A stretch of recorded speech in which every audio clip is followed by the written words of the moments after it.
아들이 광야의 실패를 성공으로 바꾸신다. 마태복음 3장 16절에서 4장 2절의 말씀을 다 같이 한 목소리로 읽겠습니다. 세례를 받으시고 예수님이 곧바로 물에서 솟아오르셨다.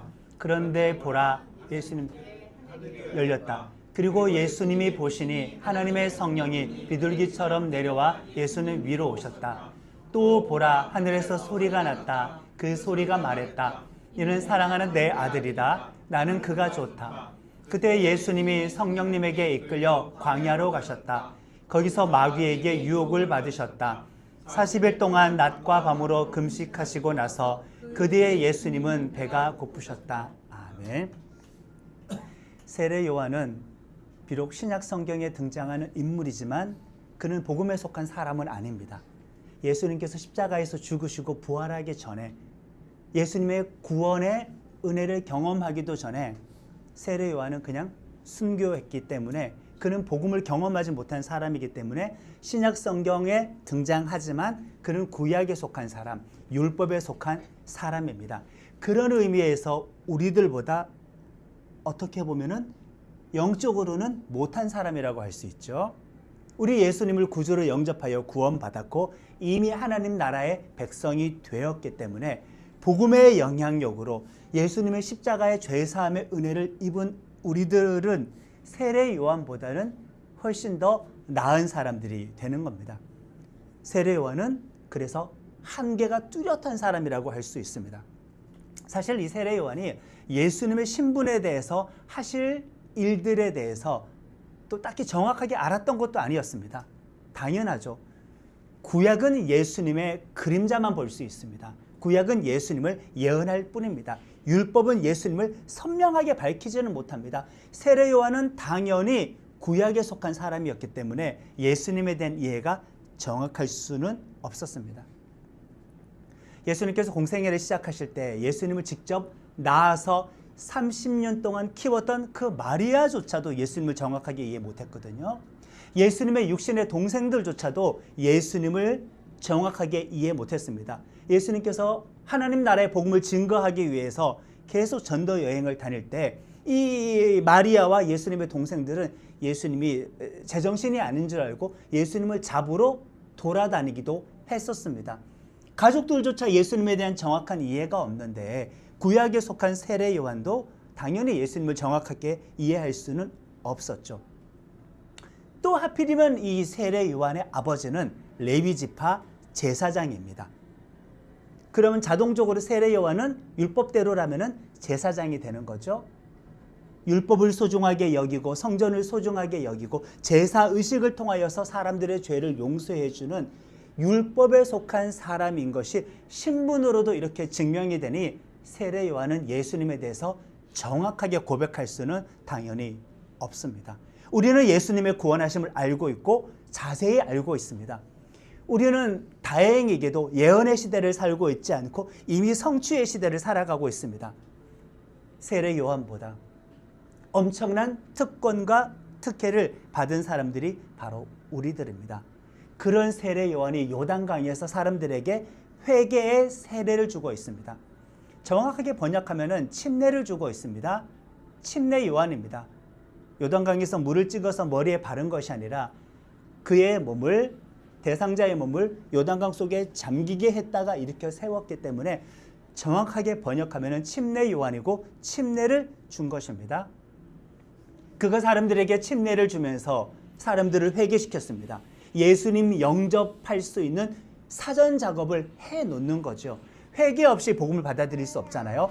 내 생각을 꺾어버리지 않고 내가 틀렸다고 내가 죄인이라고 인정하지 않고는 복음을 받아들일 수가 없기 때문에 예수님을 영접하기 전에 전 단계는 회개가 반드시 있어야 된다. 회개의 세례를 주었으니 예수님을 영접할 수 있도록 준비한 그 사역을 하고 있는 것입니다. 그런데 그 요단강 현장에 누가 나타났느냐? 예수님께서 나타나신 겁니다. 왜? 세례를 받으러요. 이 세례가 회개의 세례라고 했습니다. 근데 예수님께서 회개의 세례를 받으러 오신 겁니다. 말이 됩니까? 안 됩니까? 예수님이 죄가 있어요? 회개의 세례를 받을 필요가 있어요? 이해할 수 없습니다. 죄가 전혀 없는 예수님께서 회개 세례를 받으러 왔다니 사실 이해는 안 갑니다. 예수님에게도 회개의 세례가 필요했다고 한다면 그분은 성령과 불로 구원의 세례를 줄 자격도 안 되는 겁니다. 애초에 그분은 하나님의 아들도 아닌 겁니다. 성육신 하신 것도 아닙니다. 성령으로. 그리고 그분은 하나님도 아닙니다. 하나님의 속성 중에는 죄가 없는 거룩함이라는 속성이 있는데 회개의 세가 필요한 분이라고 한다면은 거룩함이 없다는 것이고, 거룩함이 없다라는 말은 그분은 하나님도 아니고 하나님의 아들도 아니고 성령으로 잉태한 분도 아니기 때문에 상식적으로 이해할 수가 없는 겁니다. 당연히 세례 요한이 옳았구나 하고 예수님께 침례를 기꺼이 줬을까요? 처음부터? 거절합니다. 아니 선생님, 제가 선생님께 세례를 받아야 할 처지인데 어찌하여 선생님께서 저에게 세례를 받으러 오셨습니까? 납득하지 못하여서 예수님께서 세례 받겠다고 하는 것을 만류하고 도리어 제가 예수님께 세례를 받아야 할 처지입니다라고 그렇게 세례 요한이 고백을 했을 때 예수님께서는 무한 대답을 하셨습니다. 세례 요한에게 내가 너에게 세례를 받는 게 하나님의 뜻을 이루는 것이고 이것이 하나님의 의를 이루는 것이다. 회개의 세례를 예수님께서 받는 게 하나님의 뜻을 이루는 것이고 하나님의 의를 이루는 것이다. 당연히 세례 요한은 그 의미를 이해하지 못했습니다. 우리도 솔직히 이 구절만 읽고는 제대로 이해할 수는 없습니다. 자, 도대체 왜 죄가 없으신 예수님께서는 회개의 침례를 받았을까요? 분명히 요한은 율법에 속한 사람이라고 했습니다. 아버지가 제사장입니다. 당연히 율법대로라면 세례 요한도 제사장의 신분이 되는 겁니다. 실제로 레위 지파였으니까 제사장이 맞죠? 그리고 예수님께서 장차 십자가에서 죽으시는 거 한번 기억해 보십시오. 세례 요한의 아버지는 제사장이다. 세례 요한도 제사장이다. 세례 요한은 복음을 경험하지 못한 율법의 마지막 사람이다. 예수님은 십자가에서 제물로 죽으시죠. 우리의 죄를 속하기 위하여 대신 죄값으로 제물로 죽으시는 겁니다. 그러면 당장 머릿속에 그림이 그려지죠. 지금 제사장에게 제물이 끌려오는 그 상황이 여기서 재현되는 겁니다. 구약의 율법을 이제는 여러분들이 잘 기억하실 겁니다. 율법의 시대 성막과 성전에서 제사장들이 짐승의 제물을 죽이고 피를 뿌리고 제단에서 태워 올려서 사람들의 죄 사하는 그 일을 했는데 그러려면 제사장에게 제물이 일단 와야 됩니다. 예수님이 율법에 속한 사람에게 제사장 신분도 가질 수 있는 세례 요한에게 오셨어요. 그 말은 내 죄 때문에 온 게 아니라 다른 사람들의 죄를 대신 짊어질 제물의 신분으로 이 자리에 왔기 때문에 말 그대로 하나님의 뜻이 이루어지는 것이고 하나님의 의가 이루어진 것입니다. 당연히 세례 요한은 이해하지 못합니다. 성막과 성전에서 어떤 죄인이 죄 용서를 받기 위해서는 무슨 일을 했을까? 제물 하나를 고릅니다. 이것이 염소이든 양이든 소이든 제물을 가지고 성막과 성전으로 일단 옵니다. 제사장을 만납니다. 제가 이런 죄를 저질렀습니다. 먼저 고백하지 마십시오. 자, 당신이 가지고 온 제물에게 당신의 손을 올리시기를 바랍니다. 그러면 저는 회개하러 왔습니다. 제가 데리고 온 제물의 머리 위에 손을 올리고 자, 이제 제사장이 말을 합니다. 당신의 죄를 다 한번 자백해 보십시오. 가늠했습니다. 물건을 훔쳤습니다. 교만했습니다. 사기쳤습니다. 이런저런 다 도둑질을 했습니다. 많은 잘못을 했었습니다. 자, 이제 당신의 제 고백이 다 끝났습니까? 이제 손을 떼십시오. 나의 죄를 이 제물에게 떠넘겨버린 겁니다. 전가시켜버린 거죠. 이런 전가의 의미도 있는데 또 다른 의미도 있습니다. 안수를 한 상태에서 내 죄를 고백하면은 이 제물과 저를 동일시하는 겁니다. 동일시 되었기 때문에 제물을 죽이는 거면은 나를 죽이는 것과 마찬가지 효과가 있습니다. 나의 죄를 전가하는 효과도 있고 이 제물과 나를 동일시한 상태에서 이 제물을 죽이면은 죄 지은 내가 죽은 것처럼 처리가 되는 겁니다. 인정되는 겁니다. 그리고 당사자 나는 죄가 용서를 받고 살아갈 수 있게 되는 것이죠. 지금 예수님께서 오셔서 이 침례를 받는 것은 회개가 필요하여 회개의 세례를 받으시는 것이 아니라 제사장에게 제물로 와서 온 인류의 죄를 오히려 뒤집어 쓰는 침례를 받는 것이다. 사람들의 죄를 전가받는 침례를 받는 것이다. 또 사람들의 죄와 예수님을 동일시하는 그런 침례를 지금 받는 것이다. 그 상태에서 예수님께서 물속에 들어가면 어떻게 돼요? 물속에 들어가는 세례의 의미는 죽음이잖아요. 장사 지낸 바 되잖아요. 재물이 죽습니다. 재물과 동일시된, 사람들의 죄와 동일시된 그 재물이 물속에 들어가면 죽습니다. 자연적으로 죄는 처리가 됩니다. 그리고 예수님께서 물바깥으로 나오셨을 때에는 죄 없는 새 사람으로 나오는 겁니다. 세례의 의미가 거기에 있는 거죠. 그래서 예수님께서 세례를 받으시는 것은 얼마나 율법적인지, 얼마나 구약 성경의 말씀과 절묘하게 연결이 되는지 아무 문제가 없습니다. 요한에게 이렇게 하는 게 하나님의 뜻이었다, 하나님의 의를 이루는 것이다라고 이야기를 했습니다. 그러니 예수님은 세례를 받을 필요가 있었다?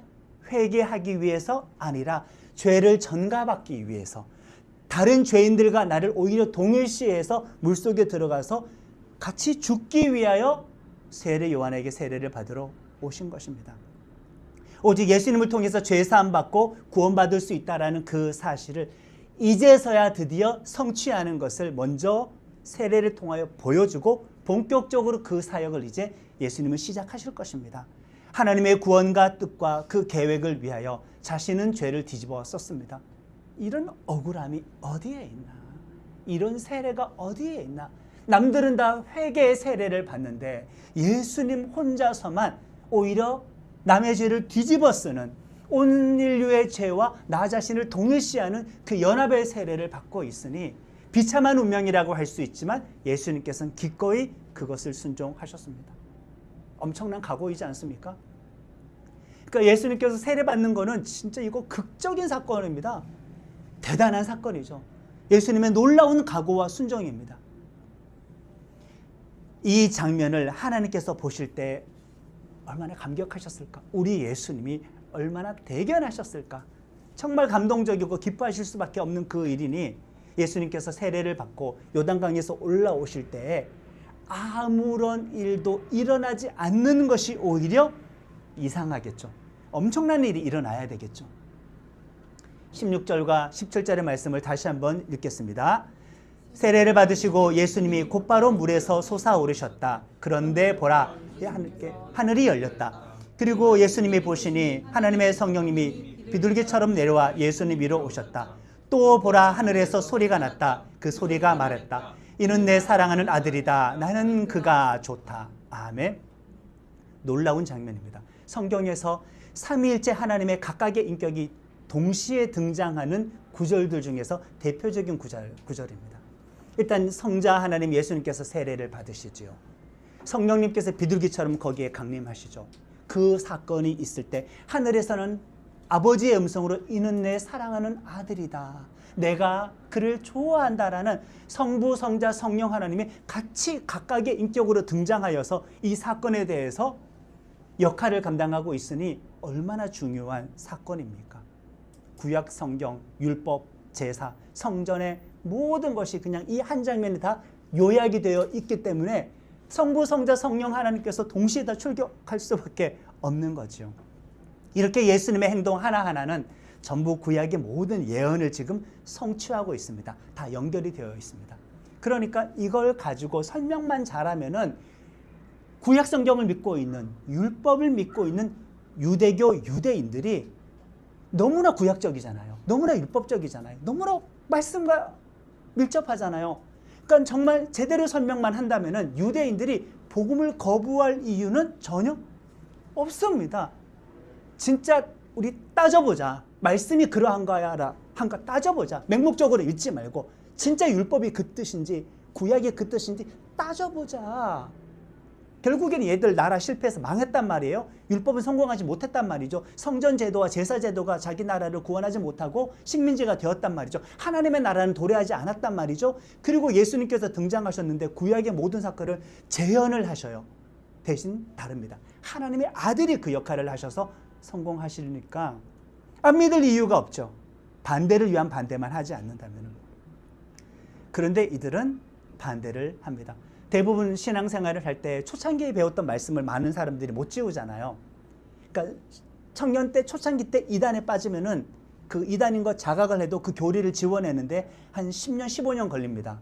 왠지 모르게 개인적인 고백 같지 않습니까? 지우기는 참 쉽지는 않습니다. 처음 줄을 알았을 때 강렬하게 배웠던 첫 번째 말씀의 기록이 내 안에 기록이 되었을 때, 지우개로 지운다고 해서도 자국이 남는다고 했잖아요. 처음에 배웠던 말씀에서 빠져나오지 못하는 겁니다.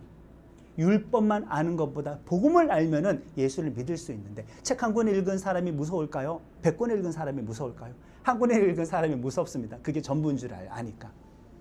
율법만 배우는 사람이 무섭습니다. 전부인 줄 아니까. 수업을 100강 듣는 사람이 무서울까요? 한 강 듣는 사람이 무서울까요? 한 강 듣는 사람이 무섭습니다. 그게 전부인 줄 아니까요. 대신 엄청난 열정과 확신은 있습니다. 왜? 복잡하게 고려할 게 없어요. 믿고 추구해야 될 게 너무나 요약이 되어 있고 한 가지 갈래이기 때문에 엄청난 열정을 쏟습니다. 설득이 하기 어렵습니다. 유대인들도 마찬가지입니다. 구약만 배우고 복음을 이해하지 못하는 거죠. 거기서 빠져나오지 못하는 겁니다. 아무리 구약의 율법이 좋아도, 성전과 제사제다가 좋아도 율법과 연결되신 예수님께서 하나님의 아들이라고 공식적인 확증까지 있는 상태에서 세례가 진행이 되었는데, 유대인들은 반대를 위한 반대를 하지 않겠다고 한다면 예수님을 영접할 수밖에 없습니다. 실제로 사도행전에서 사도 바울이 선교를 다닐 때 1차적으로 유대인들에게 복음 전했다는 거 아시죠? 회당 중심으로. 우리는 유대인들이 다 방해한 줄 아는데 유대인들도 복음 듣고 많이 회개를 했습니다. 그들이 복음을 거절하면 그 다음 순서로 그 지역에 있는 이방인들에게 복음을 전했던 것이죠. 하나님의 아들이 직접 등장한 것입니다. 이전까지는 다릅니다. 구약 성경이 신약보다 한 3배 정도 더 두껍죠? 2배 반 정도 두껍나요? 하나님의 아들은 등장하지 않았습니다. 성경에 인물들 많이 나옵니다. 왕들 쭈루루루룩, 족장들 쭈루루루룩, 선지자들 쭈루루룩, 예언자들 쭈루루룩, 그리고 제사장들 쭈루루룩. 하나님의 사람 가득한데 왜 이들은 구원을 실패했냐 이 말이에요. 하나님께서 주신 좋은 율법을 가지고도 아들이 나서지 않아서 그랬습니다. 왜? 아들만 죄가 없는데, 죄가 있는 사람이 하나님의 사람으로 선택을 받는다고 해도 자기 스스로가 죄인인데 율법을 가지고도 아무리 노력을 해도 죄사함의 구원은 만들어낼 수가 없었던 것이죠. 근데 이제는 아들이 등장하잖아요. 죄가 없잖아요. 하늘에서 이는 내 사랑하는 아들이다라는 말은 공식적인 인증서입니다. 아들을 통하여 모든 구원과 모든 뜻과 모든 하나님의 의는 성취가 되고 성공할 거야, 이 말씀이죠. 예수님을 영접하지 않는 게 오히려 율법을 안 믿는 게 되는 겁니다. 예수님을 제대로 이해하지 못하는 게 율법도 제대로 이해하지 못했다라는 그 뜻이 되는 거죠. 예수님께서 세례를 받으시고 삼위일체 하나님에 의해서 이제 공식적으로 공생애를 시작하시는데, 그렇다고 해서 시작하자마자 바로 천국 복음을, 하나님 나라의 복음을 그렇게 선포하신 것은 아닙니다. 성령님에 의해 이끌려서 광야로 나아가셨고 40일 동안 금식하시면서 기도하셨고 그 이후에 마귀에게 3가지의 시험을 받았습니다. 공식적인 등극식이 있었는데 곧바로 하나님 나라 복음을 증거한 것이 아니라 오히려 광야로 나가서 시험을 받았다. 예수님께서 마귀보다 약해서 시험 받았을까요? 광야로 나가게 된 것은 누구에 의해서? 성령님에 의해서. 성령께서 예수를 광야로 보내었고 그곳에서 시험을 받았기 때문에 예수님께서 약해서 끌려간 것도 아니고 마귀에게 밀려서 끌려간 것도 아니고 그분이 주도적으로 광야라고 하셨고 시험을 받으셨다, 그 말이 되는 거죠. 우리 예수를 믿는 우리들도, 우리 모두도 때때로 광야와 같은 인생을 산다고 할지라도, 마귀에게 시험을 받는다고 할지라도 알아야 되는 것은 광야가 나에게 대해서, 사탄이 나에게 대해서 주도권을 갖고 있다라는 그런 착각은 하지 말아야겠죠. 성령께서 모든 것을 주관하십니다. 시험 가운데 있다고 할지라도. 예수님께서 40일 동안 밤낮으로 금식을 하셨는데 당연히 여러분들은 40의 의미를 아는 겁니다. 40은 충만한 숫자, 극한의 숫자이죠. 40일 금식하셨다? 목숨 내놓고 기도하신 겁니다. 죽기 직전까지 극한까지 이르도록 금식하셨습니다. 저의 전전 세대 목사님 고분들 때에는 기도원에서 40일 금식하셨던 분들이 꽤 있으셨습니다. 실제로 많이 돌아가시기도 했습니다. 금식하는 중에 돌아가신 분도 있었고 금식 마치고 돌아가시는 분도 있었고 그때 건강 많이 상해서 돌아가시는 분도 있었는데 정말 예전의 선배들은 사역을 할 때 목숨을 한번 내어놓고 출발을 했던 그런 때가 있었습니다. 예수님께서 하나님의 아들이라서 배고픔을 잘 참으실까요? 배고픔에 그 감각이 없으실까? 예, 그분은 인성도 있으시잖아요. 완벽한 사람이잖아요. 분명히 예수님께서는 배가 고프셨다라고 저렇게 이야기를 하고 있습니다. 예수님은 완벽한 인성을 가지신 완전한 사람이기 때문에 예수님의 고통은 극한의 고통을 똑같이 지금 경험하셨습니다. 자, 세준 형제, 이때라면 40일 동안 금식하셔서 죽음 직전까지 가서 배가 고픈 상황이라고 한다면 최고 필요한 것은 무엇일까요? 물과 양식일까요? 말씀일까요? 상식적으로. 대단한 믿음을 가지고 있습니다.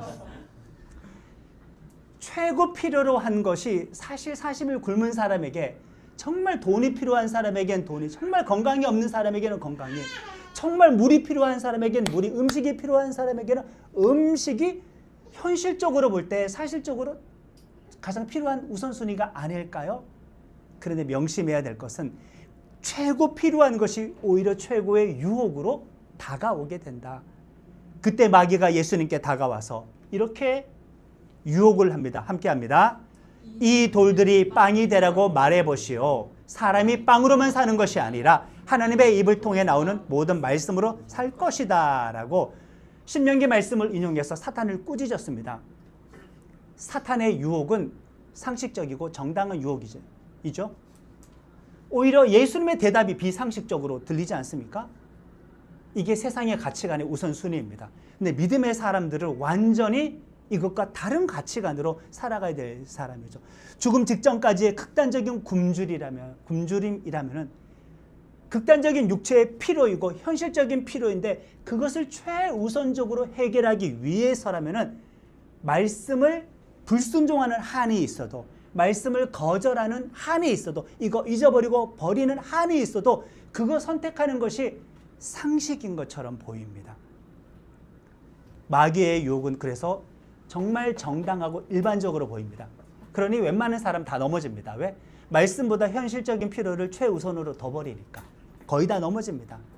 그러나 예수 믿는 사람들은 하나님의 말씀을 따라서 사는 것을 그보다 우선시해야 될 사람인데 그것을 예수님의 40일 금식 시험을 통하여서 극단적으로 보여주시는 거죠. 우리들은 육체의 양식보다 영혼의 양식이 먼저이다. 세상의 가치관과는 그 우선순위가 완전히 다르다.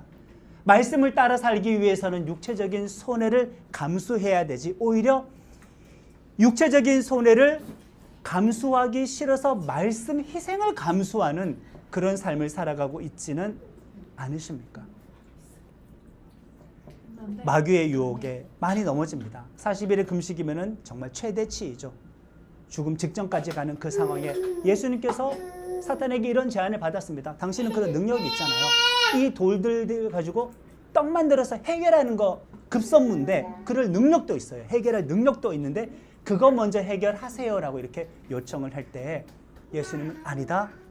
그거보다 더 급한 일이 있는데 말씀을 따라서 사는 거지. 하나님의 말씀이 나의 양식이 되는 거지라고 우리들에게 큰 교훈을 줍니다.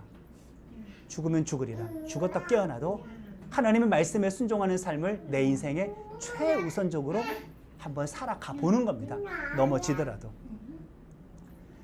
잘못된 방법으로 성공할 바에 잘못된 방법으로 배부를 바에야, 내가 잘못된 방법으로 현실의 문제를 해결할 바에야 내가 하나님의 말씀 순종하는 그 길을 선택하겠다. 죽으면 죽으리라. 그 각오가 필요하겠죠. 두 번째 시험은 원초적인 시험보다는 좀 더 고차원적인 시험으로 넘어가게 됩니다. 함께 새 구절의 말씀을 읽겠습니다. 그때 마귀가 예수님을 성전 꼭대기에 서시게 했다. 그대가 하나님의 아들이면 몸을 아래로 내던져 보시오. 성경의 천사들이 손바닥 위로 그대를 들여올려 그대의 발이 돌에 부딪히지 않도록 할 것이다. 예수님이 마귀에게 말씀하셨다. 또 성경에 이렇게 적혀 있다. 곧 너의 하나님을 함부로 시험하지 말라. 아멘. 고차원적인 유혹입니다. 사탄이 성경을 인용을 했습니다. 성경에 있는 내용 가지고 이 말씀을 너에게 한번 적용하고 살아볼래? 라고 유혹한 겁니다.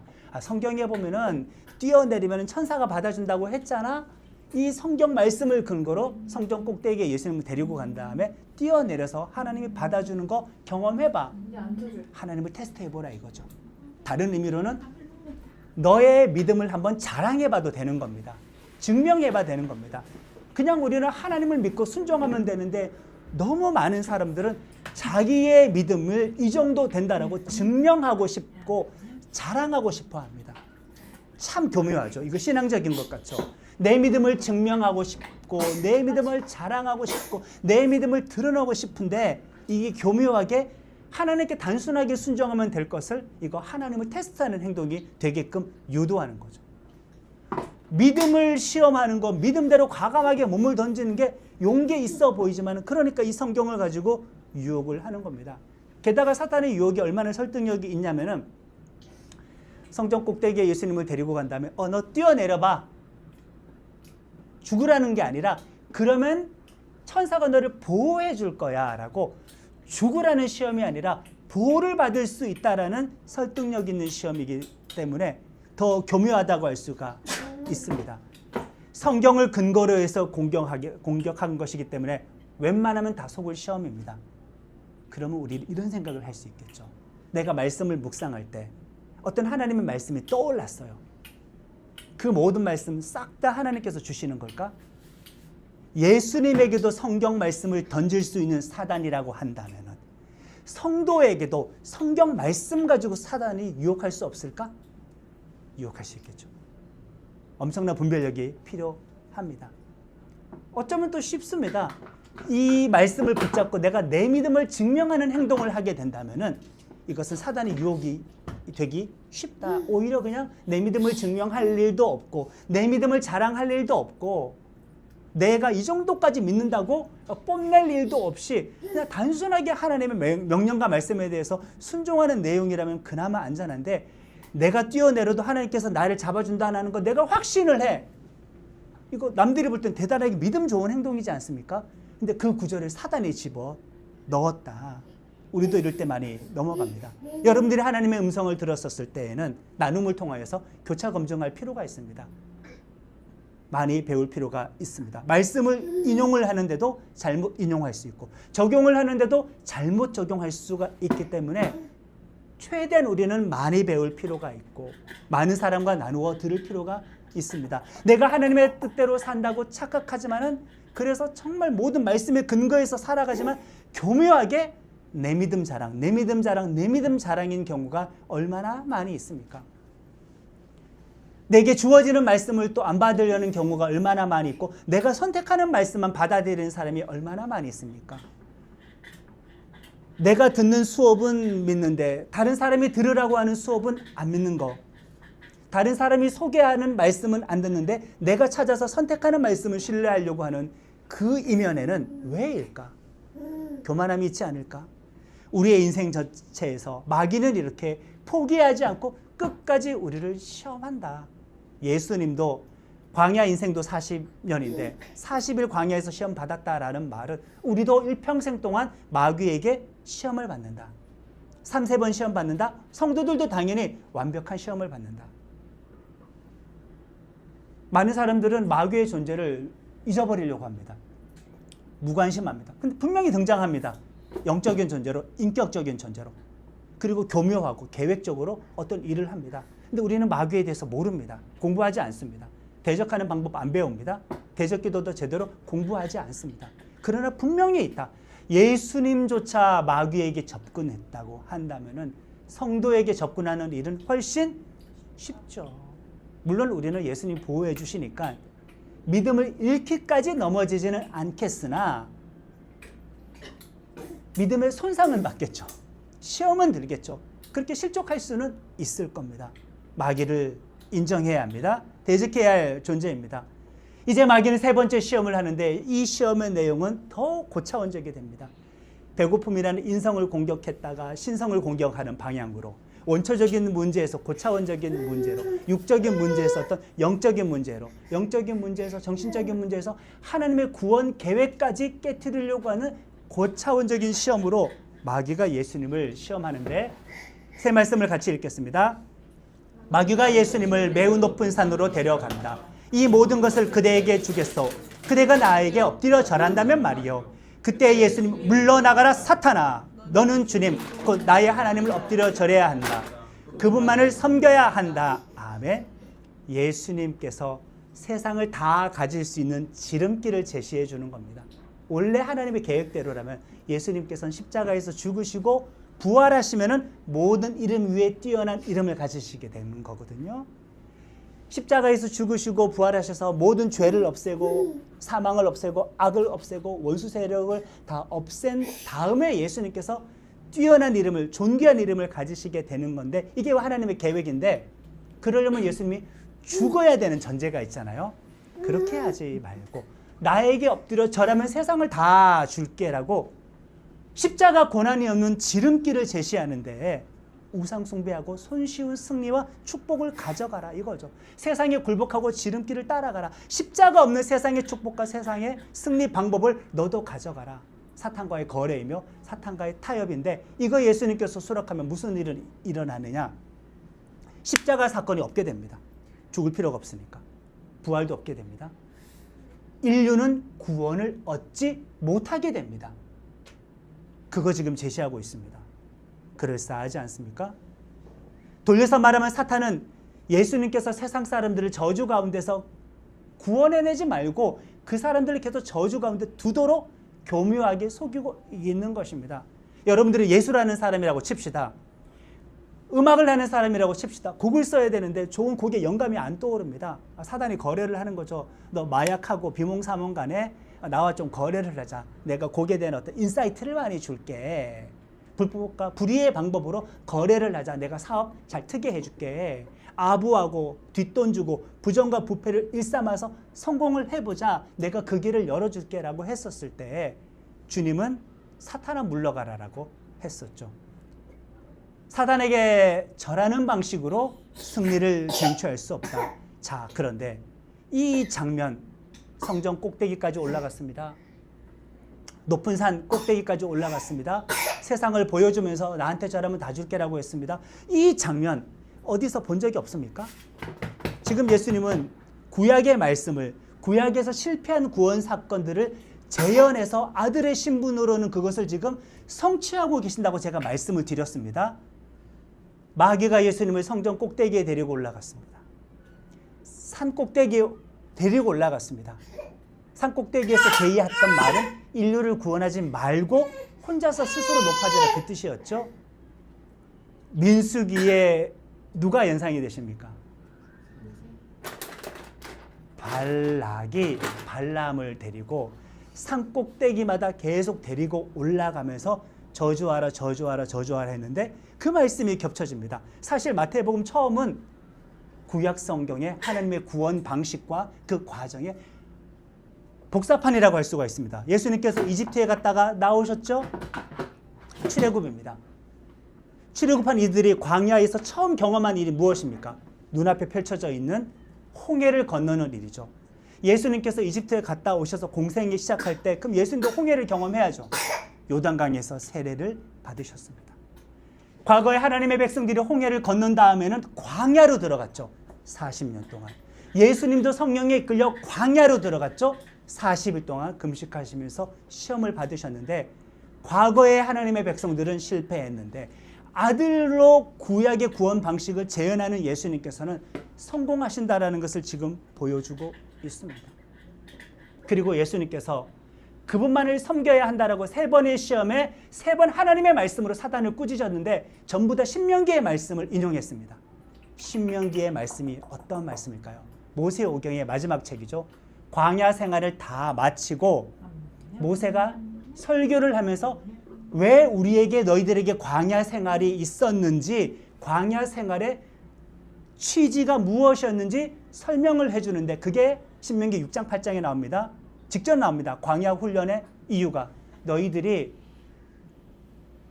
떡으로 사는 것이 아니라 하나님의 말씀으로 사는 것을 알게 하기 위해서 광야가 있었다. 하나님만 섬기게 하기 위해서 너희들이 광야 시험이 있었다. 하나님을 시험하지 않도록 하기 위해서 광야 시험이 있었다라고 해서 광야의 훈련의 목적이 신명기에 기록되어 있는데 이 신명기의 말씀을 가지고 예수님은 사탄을 꾸짖습니다. 예수님은 그러니까 목적을 성취하신 것이죠. 이렇게 예수님은 누가 보아도 구약 성경을 그대로 그냥 다 성취를 하셨다. 이렇게 3번의 시험을 이기자마자 천사가 하늘에서 내려와서 예수님을 시중들었습니다. 이것도 공식적이죠. 세례를 받을 때는 하나님의 음성이 들렸고 시험을 승리하셨을 때는 천사가 내려왔습니다. 하나님의 승리 선언이자 다시 한번 예수님께서 하나님의 아들이신 것을 우리들에게 이렇게 확인시켜 주고 있습니다. 정말 구약 성경에 많은 사람이 등장합니다. 아담부터 노아부터 아브라함부터 모세부터 다윗 왕부터 이사야, 예레미야, 에스겔 많은 제사장들도 다 있습니다. 모든 사람이 다 등장했었지만은 그들은 하나님의 구원을 성취하지는 못했습니다. 왜? 하나님의 아들이 아니니까. 근데 하나님의 아들께서 오셔서 그 구약을 그대로 지금 재현하시잖아요. 그런데 이건 성취이고 성공입니다. 하나님의 아들이시니까. 아들을 통하여 우리의 구원을 이루십니다. 그러니 우리가 어떻게 예수님을 안 믿을 수가 있겠습니까? 아들이 직접 등장했는데 하나님의 나라 구원을 성취하셨습니다. 자, 광야 인생을 살아가는 우리 믿음의 지체들, 아들을 따라서 말씀 순종을 최우선으로 살아갈 수 있기를 축복합니다. 그리고 광야 인생을 살아가는 믿음의 지체들, 내 믿음을 증명하기보다는 하나님께 그저 순종하는 그런 믿음의 길을 걸어갈 수 있기를 축복합니다. 광야 인생을 살아가는 나눔교회 지체분들, 손쉬운 지름길보다 예수 십자가의 복음으로 승리할 수 있기를 다시 한번 예수님의 이름으로 축복합니다. 아멘.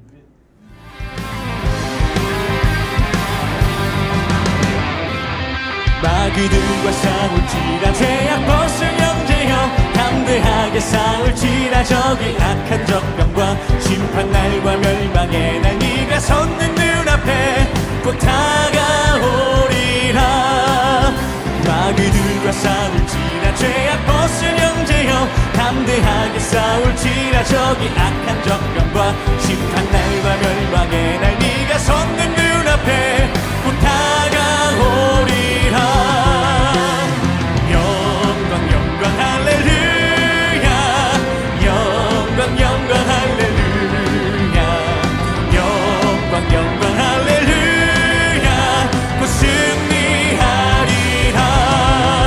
마귀들과 싸울지라 죄악 벗은 형제여, 고함치는 무리들은 흉한 마귀 아닌가. 무섭도도도도 이제 모두 떨쳐버리고 주 예수 붙들라.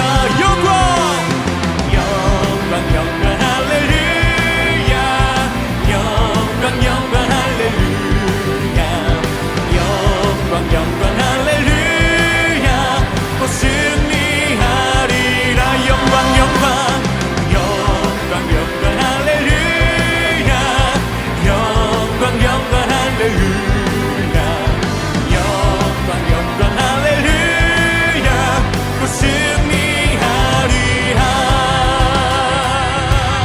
마귀들과 싸울지라 죄악 벗은 형제여, 구주 예수 그리스도 그 심판을 걸리고 너를 도와주시려고 서서 기다리시리. 너 어서 나오라. 마귀